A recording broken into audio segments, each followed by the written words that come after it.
काशी नाम सुनते ही भगवान शिव के घर जैसा लगता है, और हो भी क्यों ना, उन्हीं का तो घर है काशी, और काशी के लोग भी। काशी में शिव के हजारों शिवालय हैं और उन्हीं में से एक है केदार घाट पर विराजमान गौरी केदारेश्वर मंदिर। ये एक ऐसा मंदिर है जिसके बारे में कहा जाता है कि जो व्यक्ति इस मंदिर के गर्भगृह तक पहुंच जाता है उसे कभी भी गर्भ में नहीं जाना पड़ता, यानी उसे जीवन मृत्यु से मुक्ति मिल जाती है।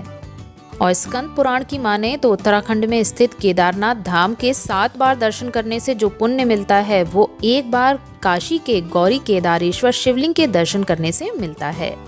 आपको जान के आश्चर्य होगा कि इस मंदिर का इतना महत्व होने के बाद भी कम जानकारी होने की वजह से अक्सर बनारस जाने वाले लोग इस मंदिर तक नहीं पहुंच पाते हैं। लेकिन मैं आपको बता दूं कि ये जो कम जानकारी वाला इशू है वो हम नॉर्थ इंडियंस के साथ ज़्यादा है, क्योंकि इस मंदिर में भारी मात्रा में साउथ इंडियन श्रद्धालु आते हैं।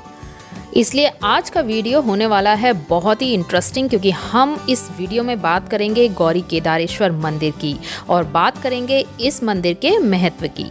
सबसे पहले ये जान लेते हैं कि ये मंदिर बनारस में कहाँ है। गौरी केदारेश्वर मंदिर केदार घाट पर है और यहाँ पहुँचने के लिए आप बोट से आ सकते हैं या फिर बनारस की सकरी गलियों से होते हुए भी इस मंदिर तक पहुँचा जा सकता है। केदार घाट बनारस के सबसे ज्यादा बिजी घाटों में से एक है और इस घाट की लाल सफेद सीढ़ियाँ आपको दूर से ही दिखाई दे जाएंगी। अगर आप दशाश्वमेध घाट पर हैं तो आप 10 मिनट की पैदल दूरी पूरी करने के बाद में केदार घाट पर पहुंच जाएंगे। ये मंदिर प्रसिद्ध है यहाँ मौजूद शिवलिंग की वजह से, जो कि उत्तराखंड के केदारनाथ में मौजूद शिवलिंग की प्रतिलिपि की तरह लगता है, यानी उन्हीं की तरह देखने में आपको ये शिवलिंग लगेगा। ऐसा कहा जाता है कि यहाँ मौजूद शिवलिंग स्वयंभू हैं, यानी ये खुद प्रकट हुए हैं। यहाँ आप कभी भी आइए, आपको हजारों की तादाद में श्रद्धालु पूजा और मंत्रों का उच्चारण करते हुए मिल जाएंगे। मंदिर के सामने गंगा की तरफ एक कुंड बना है जिसका नाम है गौरी कुंड।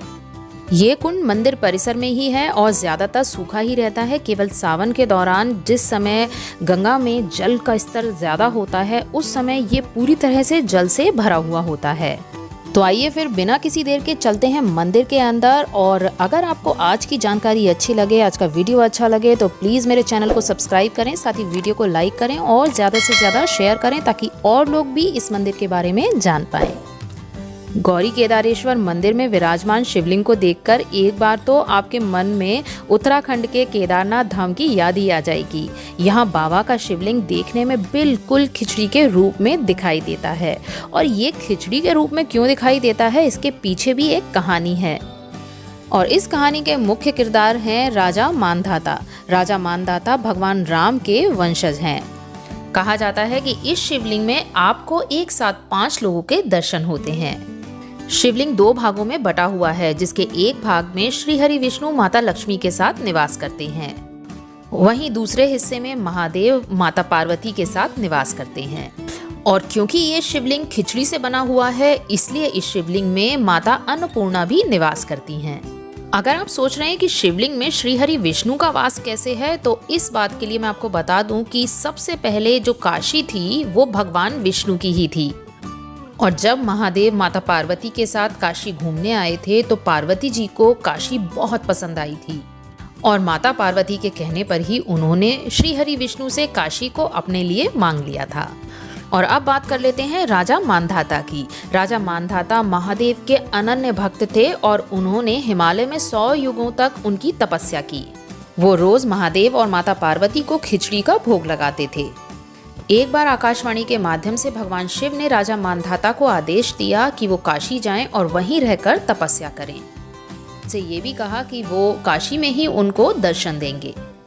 राजा मानधाता काशी चले आए और काशी आकर वो रोज खिचड़ी का भोग बनाते थे और उस भोग को वो 2 हिस्सों में बांटते थे, और वापस आकर वो खिचड़ी को फिर से 2 भागों में बांटते थे, जिसमें से एक हिस्सा वो आए हुए अतिथियों के लिए रखते थे और एक हिस्सा वो खुद ग्रहण करते थे। राजा मानधाता रोज ही ऐसा करते थे और एक समय ऐसा आया कि जब उनकी अवस्था ऐसा करने से जवाब देने लगी, तब बाबा के प्रति असीम प्रेम रखने वाले मानधाता काफी दुखी रहने लगे। ऐसे ही एक दिन राजा मानधाता ने खिचड़ी का भोग तैयार किया और उसे 2 हिस्सों में बांट दिया, लेकिन उन्होंने देखा कि 2 हिस्सों में बटी हुई वो खिचड़ी पत्थर की हो चुकी है। वो ये देख के काफ़ी दुखी हुए, लेकिन उसी समय गौरी केदारेश्वर प्रकट हुए और उन्होंने मानधाता को आशीर्वाद दिया कि आज के बाद उनका ये स्वरूप काशी में हमेशा वास करेगा। और यही कारण है कि ये शिवलिंग आज भी आपको 2 हिस्सों में बटा हुआ दिखाई देता है। इसके एक हिस्से में श्री हरि विष्णु माता पार्वती के साथ विराजमान है, जबकि दूसरे हिस्से में महादेव माता पार्वती के साथ विराजमान है। और क्योंकि ये शिवलिंग खिचड़ी से बना हुआ है, इसलिए इस शिवलिंग के अंदर माता अन्नपूर्णा का भी वास है। गौरी केदारेश्वर मंदिर का गर्भगृह एकमात्र ऐसा गर्भगृह है जहां से आप सीधे मां गंगा का दर्शन कर सकते हैं। और मंदिर के महंत की माने तो यहाँ अपने शासनकाल के दौरान मुगल शासक औरंगजेब ने इस मंदिर को तोड़ने के लिए यहाँ पर आक्रमण कर दिया था। इसका प्रमाण आज भी मंदिर में विराजित नंदी जी के पीठ पर चाकू के निशान देखने से मिलता है। कहा जाता है कि मंदिर तोड़ने के लिए नंदी महाराज पर चाकू से हमला किया गया था और इस हमले में नंदी जी के शरीर से जो रोए गिरे थे, जो बाल गिरे थे, वो सब भौरों में बदल गए और इन बड़े बड़े भौरों ने औरंगजेब की सेना पर आक्रमण कर दिया, जिसकी वजह से वो डर कर इस मंदिर को छोड़कर भाग गए। मुख्य गर्भगृह और नंदी जी की प्रतिमा को छोड़कर इस मंदिर में नवग्रहों की भी प्रतिमा है। तो इस मंदिर में आप जब भी आए इन नवग्रहों की परिक्रमा करना बिल्कुल भी ना भूलें। इसके अलावा इस मंदिर में आपको एक रथ दिखाई देगा। कहा जाता है कि विशेष मौकों पर भगवान को इस रथ में विराजित करके इस मंदिर में घुमाया जाता था, लेकिन मंदिर का प्रांगण छोटा होने की वजह से इस प्रक्रिया को अब इस पालकी में किया जाता है। और इन सब के अलावा इस मंदिर में जो चीज़ मुझे बहुत विशेष लगी वो थी यहाँ पर विराजित बहुत सारे छोटे छोटे शिवलिंग। यहाँ पर मौजूद इतने सारे शिवलिंग के बारे में एक महंत ने मुझे बताया कि ये शिव जी की कचहरी है।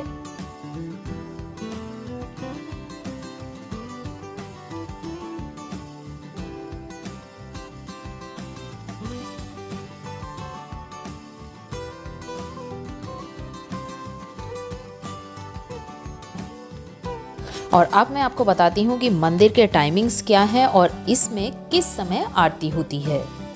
मंदिर सुबह 3:30 बजे खुल जाता है और यहाँ की सबसे पहली आरती होती है सुबह 4 बजे। दूसरी आरती का समय होता है सुबह 10 बजे। और अगर आप शाम को मंदिर आ रहे हैं तो शाम की आरती का वक्त है 5:30 बजे, जबकि रात में 9 बजे यहाँ पर आरती की जाती है। मंदिर की टाइमिंग सुबह 3:30 बजे से लेकर रात के 10 बजे तक है। पूर्णिमा, एकादशी, प्रदोष को यहाँ पर बाबा की श्रृंगार आरती होती है। श्रृंगार आरती का वक्त होता है शाम के 5:30 बजे और अगर आप यहाँ पर बाबा की श्रृंगार आरती कराना चाहते हैं तो उसके लिए पहले से बुकिंग कर सकते हैं। मैंने डिस्क्रिप्शन बॉक्स में यहाँ के महंत के मोबाइल नंबर्स दे रखे हैं, अगर आप चाहें तो उन पर कॉन्टैक्ट कर श्रृंगार आरती को बुक कर सकते हैं। बहुत सारे लोग काशी आकर रुद्राभिषेक भी कराना चाहते हैं, तो अगर आप इस मंदिर में रुद्राभिषेक कराना चाहते हैं तो उसकी भी बुकिंग आप उन नंबर्स पर कर सकते हैं। तो ये थी मेरी छोटी सी जानकारी गौरी केदारेश्वर मंदिर के बारे में। आई होप आपको आज की जानकारी अच्छी लगी होगी और अगर आपको जानकारी अच्छी लगी है तो प्लीज़ वीडियो को लाइक करें, साथ ही ज़्यादा से ज़्यादा इसे शेयर करें। और अगर आपने अभी तक चैनल को सब्सक्राइब नहीं किया है तो जल्दी से इसे सब्सक्राइब कर लें। फिर मिलती हूँ एक नई वीडियो के साथ, तब तक के लिए घूमते रहो।